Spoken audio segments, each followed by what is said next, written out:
Hello everyone and welcome to only IAS. स्वागत है आपका हमारे इस वीडियो में। क्या आपको पता है NSCN IM और NSCN K में क्या फ़र्क है, कौन किसका लीडर है? इंडिया के 25 साल जो इंडिया नागा पीस अकॉर्ड के हुए हैं, ये किस ग्रुप के साथ था? कौन इस सीज़फायर एग्रीमेंट का पार्ट नहीं था? नागा नेशनल काउंसिल NNC क्या थी? इजी फिजो कौन है? कैसे नागा मूवमेंट स्प्रेड आउट हुई? अगर ये आपको नहीं पता तो ये वीडियो बिल्कुल आपके लिए, जहां हम डिस्कस करेंगे नागालैंड की बेसिक हिस्ट्री और कैसे नागालैंड के ग्रुप के साथ इंडिया ने एक पीस अकॉर्ड साइन किया था, जिसके इस बार 25 साल पूरे हुए इंडिया के 15 अगस्त के दिन ही, जब इंडिया का 75th इंडिपेंडेंस डे था। उसी दिन इंडिया नागा अकॉर्ड के 25 साल भी पूरे हुए हैं। ये हुआ था NSCN IM ग्रुप के साथ। क्या है ये IM ग्रुप, कैसे ये फॉर्म हुआ, क्या कहानी है, वो हम इस वीडियो में समझेंगे। सबसे पहले 3 प्रोमिनेंट फिगर रहे हैं नागालैंड की मूवमेंट की, अगर आप इंडियन पर्सपेक्टिव से देखें, मेन लैंड पर्सपेक्टिव से, तो उसमें थे एजी फिजो, जिन्होंने NNC की शुरुआत करी 1946 में, और जिनके अंदर ही मेजर जो रिबेल हुआ वो शुरू हुआ था नागालैंड का और नागा ग्रुप्स का। दूसरा ये है खापलांग, जिनके NSCN खापलांग जो एक ग्रुप है, जिसके साथ इंडिया की गवर्नमेंट के साथ बहुत सारी दिक्कतें रही हैं। इन्होंने एक एम्बुश अटैक 2015 में किया था, 2015 में, जिसमें मणिपुर में कई सोल्जर्स इंडिया के शहीद हो गए थे। तो वो इस चक्कर में इनके साथ बड़ी दिक्कत रही है इंडिया की। एक इम्पॉर्टेंट मिलिटेंट ग्रुप और जो था वो था NSCN IM। NSCN टूट के 2 ग्रुप बने। वो दोनों ग्रुप जो लीड कर रहे थे उनमें से एक ये खापलांग थे, दूसरा ग्रुप था इसाक मूविया, और मूविया ग्रुप के ये मूविया हैं जिनका नाम मैंने भी लिया। ये सारी कॉम्प्लेक्स हिस्ट्री हम इसमें सॉर्ट आउट करेंगे, कैसे नागा प्रॉब्लम शुरू हुई, क्या इसका सॉल्यूशन हो सकता है। सबसे पहले 2 कोर्सेज़ के बारे में आपको बताना चाहूँगा। अगर आप प्रिपरेशन कर रहे हैं ऐसी जहाँ पर आपको टेस्ट की रिक्वायरमेंट है, आप चाहते हैं अपने आप को टेस्ट करें, अपने बेसिक प्रिपरेशन करी है, आप चाहते हैं आप मेंस के आंसर लिखें, कोई एक आपको हेल्प कर पाए, अगर आप कहीं फंस जाए तो, कहीं अटक जाए तो उसके लिए हमारा मार्क्स इंप्रूवमेंट प्रोग्राम है, जो फोकस करता है आपको एक शेड्यूल देने के लिए, जिसको आप स्टिक करेंगे अगले 1 साल तक, जिसके अंदर आप 1 हफ्ते पढ़ेंगे, वीकेंड पे उसका टेस्ट होगा, जो टेस्ट में आपको फिर चेक करके फीडबैक दिया जाएगा। आपको पता रहेगा कि क्या इंप्रूवमेंट आपको कहाँ करनी है, किस तरह से करनी है। सो अगर आप एक अटेम्प्ट दे चुके हैं या आपने बेसिक कवर कर रखा है, तो ये आपके लिए बहुत अच्छा एक प्रोग्राम हो सकता है, जो है हमारा मार्क्स इंप्रूवमेंट प्रोग्राम, जहां हमने फोकस किया है प्री और मेंस दोनों पर। पकड़ आपकी बराबर है, जिसमें 47 प्रीलिम्स मेंस टेस्ट है, 49 मेंस टेस्ट है। इसके अलावा जो दूसरा इंपॉर्टेंट प्रोग्राम है वो है हमारा प्रारंभ प्रोग्राम, जिसके अंदर आपको बेसिक लेवल से लेके मीन्स लेवल तक हर तरह की तैयारी कराई जाती है। इसमें आपकी टेस्ट सीरीज़ है, NCERT के लेक्चर्स हैं, क्लास के लेक्चर्स हैं, CSET पढ़ाया जाता है, सब कुछ कवर कराया जाएगा GS बुक्स और प्रॉपर मेंटरशिप के साथ। दोनों ही प्रोग्राम ऑनलाइन ऑफलाइन तैयार आपके लिए उपलब्ध हैं, आप चाहे तो ज्वाइन कर सकते हैं। तो आइए आगे बढ़ते हैं लेक्चर की तरफ। पहली बात आती है नागालैंड की। नागालैंड लोकेटेड कहाँ है आप देख लीजिए, यहाँ बिल्कुल पहाड़ी इलाकों में, हिली ट्रैक्ट के पास ये जगह जहाँ पर नागालैंड है। नागालैंड जब इंडिया का अराइवल ब्रिटिशर्स का हुआ, उस समय से ही वो चाहते थे कि ऊपरी हिल एरियाज़ वो कब्जा करें। असम में घुसने के बाद वो चाहते थे लगातार कि वो इस एरिया में जितना हो सके एंटर करें, लेकिन हिल एरियाज़ के लोगों ने उनको उतना आसानी से एंटर नहीं करने दिया। और वो क्यों? क्योंकि वो चाहते थे अपना कल्चर इंटैक्ट रखना। ट्राइबल ग्रुप्स ढेर सारे थे, और सबसे पहले जब मैं नागाज़ की बात करता हूँ तो नागा एक ट्राइब ग्रुप नहीं है, ऑलमोस्ट 30 ग्रुप्स हैं, ट्राइबल ग्रुप्स, जिनको हम नागाज़ में कैटेगराइज करते हैं। नागालैंड का स्ट्रगल इन ग्रुप्स का स्ट्रगल है कंबाइंडली, तो इसमें अलग अलग आउटपुट्स हैं जो अलग अलग डिमांड्स करते हैं। सबसे पहले बात आती है 1881 में, जब कि नागा हिल्स को ब्रिटिशर्स ने पहले एनेक्स किया, और वो जब यहाँ कब्जा करना चाह रहे थे, तो क्योंकि ज़्यादा सपोर्ट नहीं मिल रहा था वहाँ के लोगों से, तो इन्होंने सोचा कि भाई हम एक पॉलिसी इख्तियार करेंगे, जो पॉलिसी थी लीस्ट इंटरफेरेंस की, British policy of least interference. इस पॉलिसी ऑफ लीस्ट इंटरफेरेंस के अंतर्गत इन्होंने एक सिस्टम शुरू किया ILP का, इनर लाइन परमिट। इन्होंने कहा कि क्रिश्चियन मिशनरीज को छोड़कर और किसी को यहाँ जाने के लिए एक परमिट लगेगा। तो हुआ इससे ये कि एक तो यहाँ सिर्फ क्रिश्चियनिटी स्प्रेड आउट हुई, और बाहर के एरियाज़ के साथ ज़्यादा कनेक्शन इन नागालैंड का रहा नहीं।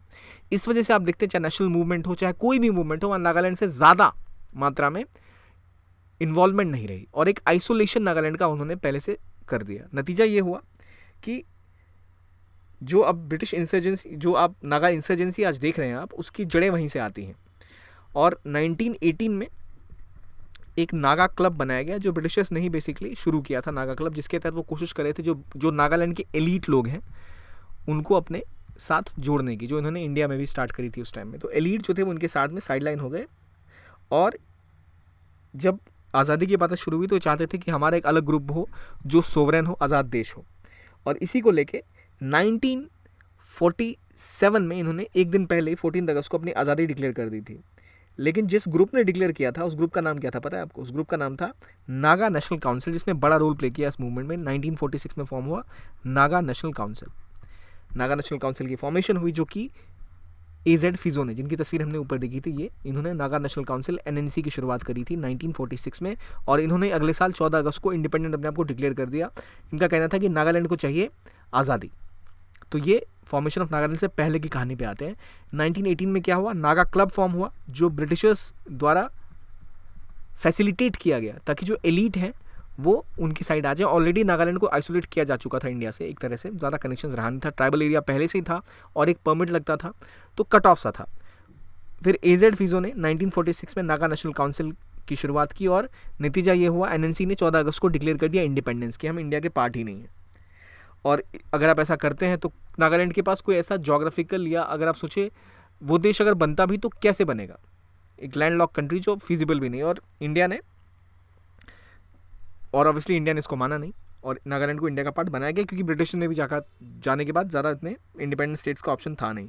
तो 1955 में NNC ने मेजरली आर्म स्ट्रगल शुरू किया था। इनका जो आर्म स्ट्रगल था, ये लीड कौन कर रहा था, ये जो ग्रुप था जो इसको लीड कर रहा था, नागा फेडरल गवर्नमेंट NFG, जो कि एक गुरिल्ला फोर्स थी, जो कि AZ फिजो ने ही आगे जाके खड़ी कर दी थी कि भाई NNC तो था ही, और एक गुरिल्ला फोर्स तैयार हुई NFG के नाम से, नेशनल नागा फेडरल गवर्नमेंट के नाम से, जो कि गुरिल्ला वॉर शुरू कर दिया इसने नागालैंड में। यहाँ पर एक आर्म स्ट्रगल शुरू हुआ इंडिया के खिलाफ इन 1955, जिसको बैक किया हुआ था कुछ हद तक चाइना ने भी उस टाइम में, और कुछ म्यांमार के बॉर्डर के पास भी ग्रुप्स थे जिनको बैकिंग मिली हुई थी इसकी।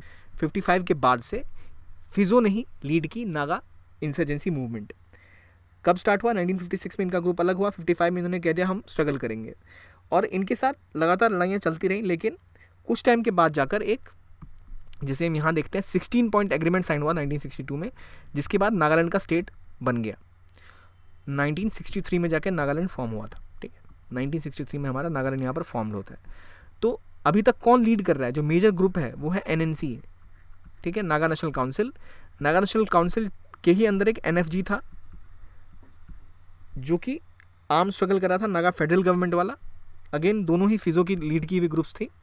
और 1963 में जाके एक नागालैंड का फॉर्मेशन हुआ, जिसके तहत थोड़ी सी सोवरेंटी, ऑटोनॉमी दी गई उनको, ऑटोनॉमी इन द सेंस स्वायत्ता दी गई उनके हिसाब से। लेकिन तब भी चीज़ें सॉल्व नहीं हुई। नागालैंड बनने के बाद 1964 में नागा पीस मिशन बना, जहाँ कोशिश हुई कि सीज फायर हो, और नतीजा ये हुआ 1975 में बहुत सारी बातें हुई, इसमें गुरिल्ला वॉर्स हुई, और 1975 में जाकर इंडियन गवर्नमेंट साइन करती है Shillong accord with NNC again कौन सी, वही फिजो वाला ग्रुप, उसके साथ एक अकॉर्ड साइन हुआ, जिसका नाम है शिलोंग अकॉर्ड, जिसके तहत उन्होंने एक तरह से सीज फायर कर दिया NNC ने।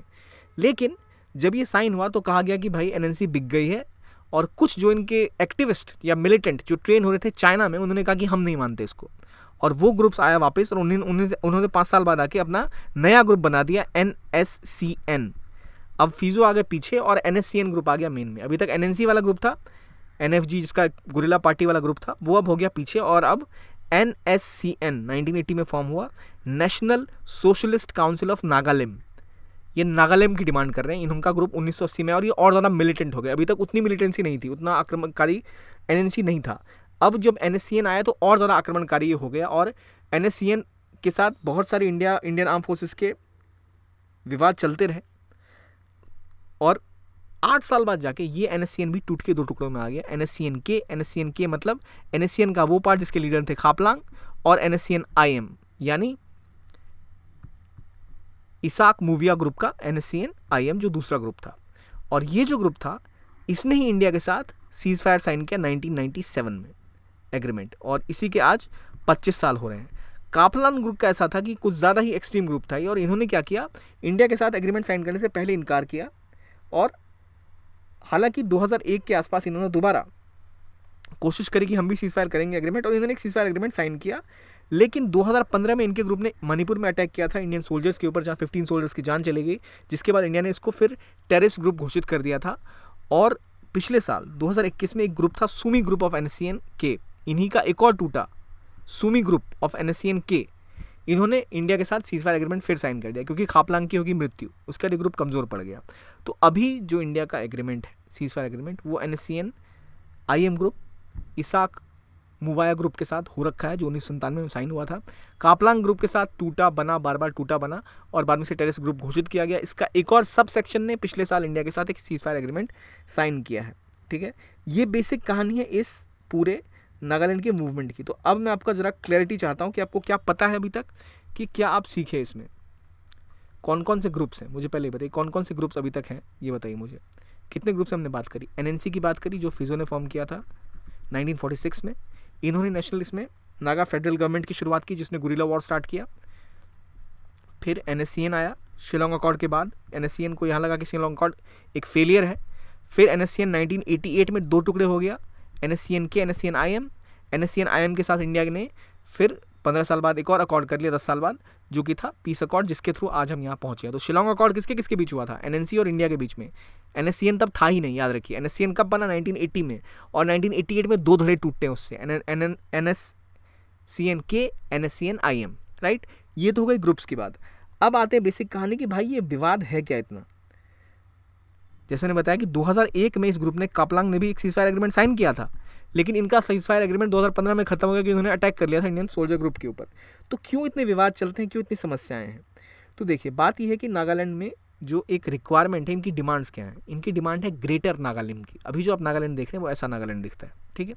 इनकी डिमांड है कि जहाँ भी नागा ग्रुप के लोग रहते हैं, नागा ट्राइब के लोग रहते हैं, हम उन सबको अपना एक अलग ग्रुप हमें बनाना है। हमें ज़्यादा ऑटोनॉमी चाहिए, सोवरेनिटी चाहिए, हमें अपना खुद का झंडा चाहिए। वो ग्रुप है ग्रेटर नागालैंड का। तो जो ओरिजिनल डिमांड है ऐसी, ये जो इलाके आप देख रहे हैं ना, ये दीमा हसाओ हो गया, आपका शिवसागर हो गया, जोरहाट के इलाके हो गए जो असम का पार्ट है, कुछ इलाके मणिपुर के पार्ट है, कुछ इलाके अरुणाचल प्रदेश का पार्ट है, और कुछ म्यांमार का भी पार्ट है। तो ये सारे हिस्से कहते हैं कि भाई ये हमारा इलाका जहाँ हमें सोवरेनिटी मिलनी चाहिए। इनकी मेजर डिमांड ये थी। जब एग्रीमेंट हुआ तो उनका कहना था ये इलाके सब हमारे अंदर आएंगे जहाँ हमें ऑटोनॉमी दी जाएगी और हमें अपने लॉज खुद बनाने का अधिकार होगा। तो जितने इलाके जहाँ भी नागा ट्राइब्स के लोग रह रहे हैं वहाँ की बात इन्होंने कवर करी थी और कहा था हमें एक अलग फ्लैग चाहिए नागा ग्रुप्स का और अलग कॉन्स्टिट्यूशन चाहिए जहाँ हम नागाज के लिए अलग से रूल बनाएंगे, जिसको लेकर मुद्दा अटका हुआ है। जो एनएससीएन आईएम की बात कर रहा हूँ यहाँ में भी, ठीक है। मेजर ग्रुप अभी है एनएससीएन आईएम। एनएससीएन के साथ तो टूट गया था सीजफायर, और एक ग्रुप के साथ हुआ भी, वो छोटा ग्रुप है। मेन ग्रुप अभी कौन है? NSCN IM. और इसके साथ ही ये बातें चल रही है, 2 चीज़ें जहाँ अटकी पड़ी है, एक नेशनल फ्लैग की बात इनकी और दूसरा इनका सेपरेट कॉन्स्टिट्यूशन की बात, जहाँ बात होने को तैयार नहीं है। अब देखिए, अगर आप ऐसा डिमांड करेंगे तो मुद्दा कहाँ फंसता है? मुद्दा फंसता है कि अब मणिपुर, अरुणाचल प्रदेश, असम, यहाँ की स्टेट गवर्नमेंट क्या कहेगी? भाई हमारे इलाके में, हमारे राज्य के अंदर आप किसी और को कैसे दे सकते हैं पावर? तो ये पूरी लड़ाई असल में सोवरेनिटी के ऊपर शुरू हो जाती है। एक स्टेट की सोवरेनिटी अलग है और ये अपना अलग सोवरेनिटी मांग रहे हैं, अलग कॉन्स्टिट्यूशन की डिमांड कर रहे हैं। इसको लेकर मेन मुद्दा है। और हर ग्रुप, जैसे हमने देखा, बार बार ग्रुप्स टूट रहे हैं, बन रहे हैं, 20 से 25 ग्रुप में। इसके अलावा और भी कई सारे ग्रुप हैं, जैसे Naga national political group, Naga mothers association, Naga student federation, eastern Nagaland people's organisation. ये सारे ग्रुप्स भी कह रहे हैं कि हमें हमारे हिसाब से चेंजेस चाहिए, हमारी डिमांड की पूर्ति हो। तो अलग अलग ग्रुप्स बन के आ रहे हैं, क्योंकि एक बहुत सारे ग्रुपों का समूह है ये। तो इस वजह से एक कभी साथ नहीं आ पा रही। और यहाँ अलग अलग पहले स्टेक होल्डर्स थे। जब म्यांमार के साथ इंडिया के संबंध सुधरे तो यहाँ पहाड़ी इलाकों में जो टेररिस्ट ग्रुप्स थे, मिलिटेंट ग्रुप्स, इनका सफाया किया गया। चाइना के साथ इनका सपोर्ट था, उसको कट किया गया। पाकिस्तान, आईएसआई ने भी इनको पहले सप्लाई दे रही थी आर्म्स एंड इक्विपमेंट्स का, मैं पहले की बात कर रहा हूँ 60-70s, उसको कंटेन किया गया। तब जाकर ये ग्रुप थोड़े कमज़ोर पड़े हैं और इसलिए अब जाकर ये पीस अकॉर्ड साइन कर रहे हैं एक एक करके। तो ये बेसिक कहानी है नागालैंड पीस अकॉर्ड की। और ग्रेटर नागालैंड का मतलब होता है कि जहाँ जहाँ नागालैंड के नागा ट्राइब के लोग रह रहे हैं उन सभी को एक जगह लाया जाए, उनको एक फ्लैग, एक कॉन्स्टिट्यूशन अलग दिया जाए, तब जाके वो इंडियन स्टेट के अंदर रहने को तैयार हैं। यह है ग्रुप की कहानी। तो पहले इसको याद करने का तरीका है कि पहले आप ऐसे जाएं और देखें नागालैंड बनने से पहले क्या कहानी थी, फिर आप जाएंगे और देखेंगे नागालैंड बनने के बाद का स्ट्रगल। तो क्योंकि ये नागालैंड के साथ मिलने देना ही नहीं चाहते थे अपने लोगों को भी बाद में, तो इसलिए इंडियन मूवीज़ पे बैन लगा दिया, इंडियन कल्चर को ज़्यादा स्प्रेड आउट नहीं होने दे रहे। तो लोगों पे फोर्सफुली भी कई चीज़ें अप्लाई की जाने लग गई थी इस बीच में। यहाँ कभी कभी ब्लॉकेड लग जाते हैं, कभी भी रास्ता बंद हो जाता है, तो लोग बहुत ज़्यादा सफ़र कर रहे हैं। बेस्ट वे आउट है, India should hold more talk, government should hold more talks with Nagaland के जितने ग्रुप्स हैं, और कोशिश करना चाहिए इनको एक अम्ब्रेला के अंदर लाके इनसे नेगोशिएट करने के लिए। तो ये है नागालैंड मूवमेंट की एक बेसिक सी कहानी। 25 सालों में क्या हुआ और कैसे नागालैंड ग्रुप का क्या डिमांड्स हैं, 2 ग्रुप कौन कौन से हैं, पहले कौन सा ग्रुप था, शिमला अकॉर्ड किसके किसके बीच हुआ, कैसे ये टूट के अलग हुआ, और अभी क्या कहानी है। तो अगर आपसे एमसीक्यूज में क्वेश्चन आए तो आप इसको आंसर कर पाएंगे। इस वीडियो में इतना ही। देखने के लिए बहुत बहुत धन्यवाद।